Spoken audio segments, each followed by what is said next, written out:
Hey guys, it's Elizabeth, Finding Elizabeth, and today is Saturday, October 22nd, 2016, and I'm here again on a Saturday night, not liking my hair, and making a video. Yeah, that's what I do on Saturday nights, but that's okay. So I wanted to finish up. I actually had another relationship series video I wanted to make, but I thought I need to finish up this Q&A.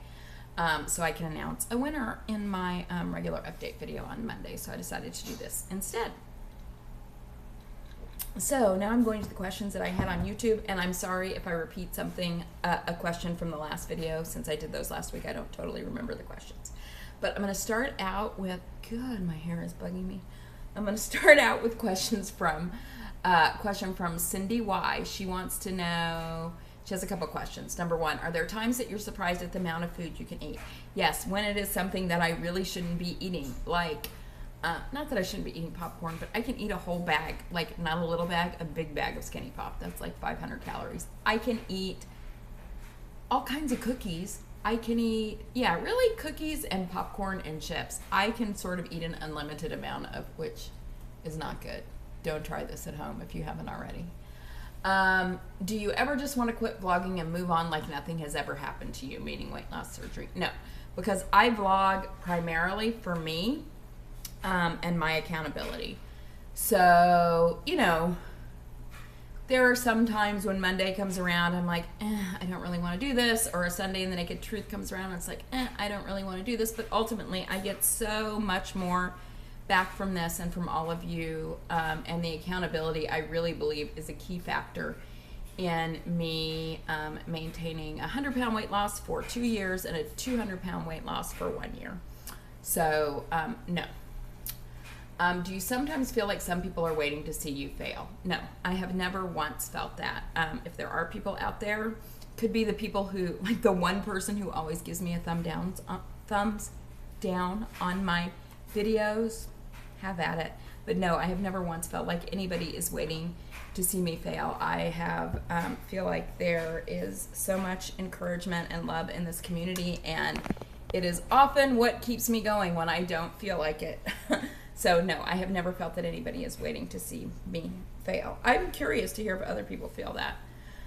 Okay, and Sleeved After 60 wants to know a little bit about my childhood. I've mentioned my parents several times. It's piqued my interest. Well, that's a whole other video. I was born in North Carolina when my parents were in college. My dad's a doctor. He went to UNC Chapel Hill for medical school. My grandparents, my paternal grandparents, were very active in my life. When he was in medical school, I stayed a good amount, sorry, I'm just trying to fix this, a good amount of time with them. We moved to Houston when I was in kindergarten. He did his internship there, and then he did his residency at UCLA, so we moved here when I was 7, and then, or maybe 6, whatever, before school started, before first grade. And my parents divorced when I was 8. They had joint custody, but I was more primarily, until I was a teenager, raised by my dad, and that's pretty much it. I mean, it's a long and involved story, but for the sake of this video, that's the basics. Ali Luha said, if you could choose to go back and do something different during your second year post-op, what would it be? It would be to actually lose weight. Not in my second year post-op, but in my like 18 months to 2.5 years. I pretty much stopped doing some of the things that I should have been doing,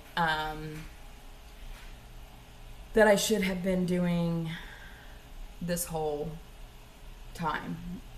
So yeah, I would have stayed a little more committed to the process than I did in this last year, but I didn't really regain, so I'm okay with that. And now I'm motivated to wrap this shit up. Diana D in Pink says, going off your dating series, when do you suggest starting dating after weight loss surgery? When did you start, and looking back, when would you have liked to start? I mean, I think it just all depends on the person. I didn't feel comfortable starting, and I thought about it for about 6 months, but I didn't actually start dating until I was 18 months post-op, so that was like right at a year ago.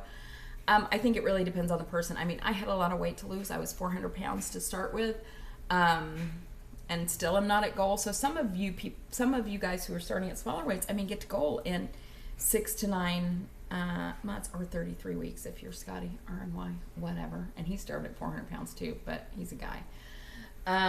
But anyway, I think it's all dependent on when you feel comfortable. Did you say, looking back, do I think that was, I mean, I think that, you know, I'm a strong believer everything happens when it's supposed to happen. So I believe I started at the right time. I've learned a lot in this last year, but part of me thinks that the dating and relationships were part of what led to my, sorry, I have to turn the fan on, it's hot, to my sort of stall out on my weight loss, really because when I started dating, I started drinking more alcohol because I think I sort of needed that to feel more comfortable and open. So, I guess if it's do what I say and not what I do, I would say maybe you want to wait till you're where you want to be in case some of the emotional stuff that dating brings up for you leads you to coping mechanisms that might stall your weight loss. But it's a your mileage may vary kind of thing. Okay, Deborah Leimbach asked, what was your favorite anesthesia surgery? I think I talked about that in my video last week, not the Q&A video, but the video about what's happened in the last year, and that was going to a show and hearing my son sing his original songs. Sherbear BSG asked a question that, this is one of 2 questions I was like, I don't really want to answer that, but I'm gonna. She wants to know what my vitamin regimen is, and did you ever have to adjust it due to your blood test results? I'm gonna get slapped by some people with this. My vitamin regimen right now is that I'm not taking vitamins or calcium. Yes, I know, I'm very bad. I've started since intermittently since Obesity Help using the vitamin patches that we got. I haven't had a blood test in a while. The blood tests that I've had, maybe in 6 months, the blood tests that I've had since I've been post-op have all been fine, so I haven't had to adjust. I feel like with VSG and at the calorie level I'm maintaining now, I am probably doing okay with vitamins, but as I go into a more ketogenic lifestyle, I probably should monitor that and take that, and I am a very bad weight loss surgery patient for not doing that. Okay, go ahead, yell at me, make mean comments. Okay, Nikki VSG also asked about my favorite NSV, which I posted below. Esther's VSG track asks, so how many times did you see a shift in your body? At first we see the loss, but then the body goes through so many phases of shaping itself. How many times in pounds lost in between those periods do you feel your body did that major shift in its 200-pound loss track? And, you know, probably if I had had that question earlier on, I could tell you I don't really know. But here's the multiple times, let's put it that way. But here's the interesting thing, particularly about the last year, is because we were right around a year at a time. I did a lot of travel. It was Obesity Help last year. I'm seeing lots of time hop pictures come up. I am really basically the same weight that I was a year ago. And to me, I look significantly thinner, particularly in my face, than I did this time last year. So I think our bodies are constantly sort of resettling and reshaping. I could go back, and Esther, email or message me if you really want to know this. I could go back and look at my measurements and sort of tell you that I actually today, for the first time since January, took my measurements because I'm really starting today being serious about this ketogenic stuff, and so I wanted to have a starting point, and basically it was about the same as the weight. I basically had stayed pretty much in all my measurements over the last year, except I can't like measure my face, but my face looks significantly slimmer to me in videos. Oh, here comes Dale Cooper. Than it did a year ago. But I had gained an inch in my abdomen and an inch somewhere else. I don't remember where the other inch was, but I wasn't surprised. Everything else had remained the same. Gastric Tiger wants to know, what's your favorite place you visited since weight loss surgery and why? Oh, it is too hard for me to pick a favorite place. I have loved every place I've gone. I guess, well, see, I'd still want to pick 3. I would pick the international countries because I had never been out of the U.S. London was amazing. It was beautiful. It was a first-class trip. I was there for work. I stayed at the Savoy. We were there in the fall last year, and it wasn't too rainy. It wasn't too cold. Say hi, Dale Cooper. It was just beautiful. And then right around this time last year, I was going to Riviera Maya, Mexico, which was absolutely incredible. I was at the Hard Rock resort. It was beautiful, white sand on the beach. The weather was incredible, and they would bring you margaritas for free. Everything was free. It wasn't free, but you know what I mean. It was all included. And then I went to Bogota in September for my brother's wedding, and that was incredible too. It was just so beautiful. And I mean, I had really been at a place where I didn't think I was ever going to go out of the U.S. So to see these places and these different cultures has been truly incredible for me. But honestly, I've loved every place because all the other places, for the most part, that I've gone to have been with people I love, seeing people I love. So it's every place. And I have been to a lot of places since weight loss surgery. I would probably say 3 countries and probably 8 to 10 states in the last 2.5 years. I am very, very, very lucky girl. Weight loss with Weeza wants to know, what's it like going out to dinner or meals in general? Are you able to enjoy maybe a bite of an appetizer and part of an entree? Do you take most of the food home with you? So going out to dinner is fine. It's easy now. I don't even think about it. I used to, in the beginning, feel very self-conscious because I would worry that the wait staff didn't think I liked the food.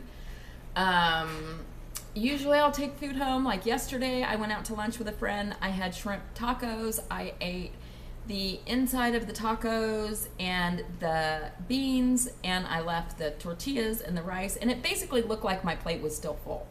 But I don't really care what other people think anymore. Usually I take food home, but yesterday I didn't. Well, there wasn't anything to take home except for rice and tortilla, which I wouldn't have eaten anyway. But yeah, do I drink wine with dinner? No, I don't drink with dinner. If I'm having a drink, I'll have it before dinner. My surgeon never said that we had to wait a half hour before eating. He just said we had to wait a half hour after eating. So no, dining out has not been an issue at all. There is always, for the most part, something I can eat. Yeah. As far as dating, this is also from Weight Loss with Lisa. Do you tell them you've had surgery, and how do you feel about the extra skin? In the beginning, and I've done videos where I've talked about this more in depth. In the beginning, I did tell everybody I had surgery. Now I don't. Occasionally it will come up for some reason. Like most recently, I went on a date right before Obesity Help, and the person asked me what was the conference I was going to that weekend, and I didn't want to lie about it, so I told him. Interesting thing in terms of maybe, well, now I've gone out with a lot of people because I've gone out with a lot of people in the last couple months. But when I very first started dating, and I had gone out with maybe 5 people, of those 5 people, one had,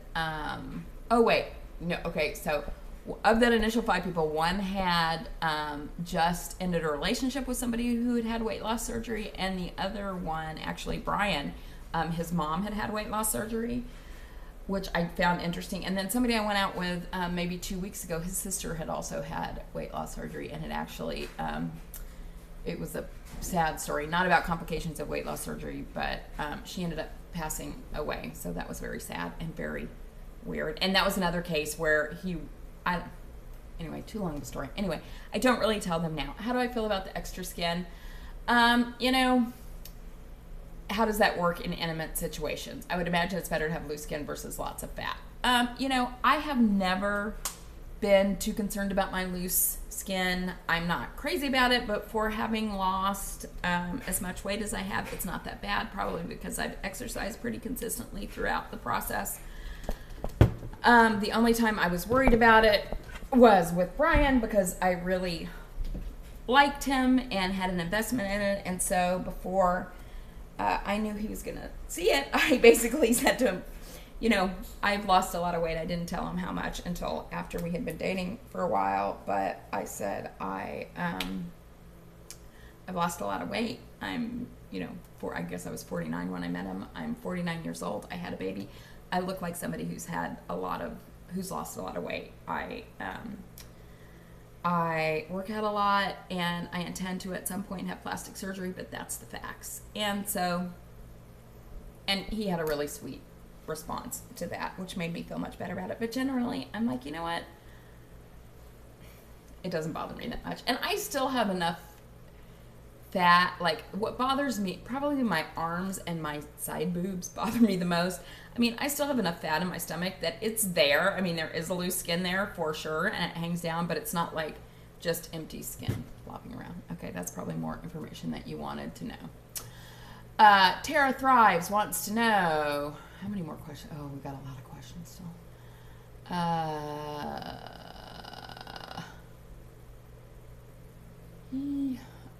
Okay, I'm gonna keep going. Tara Thrives, after 2+ years, what keeps you coming back to make videos for us? Accountability.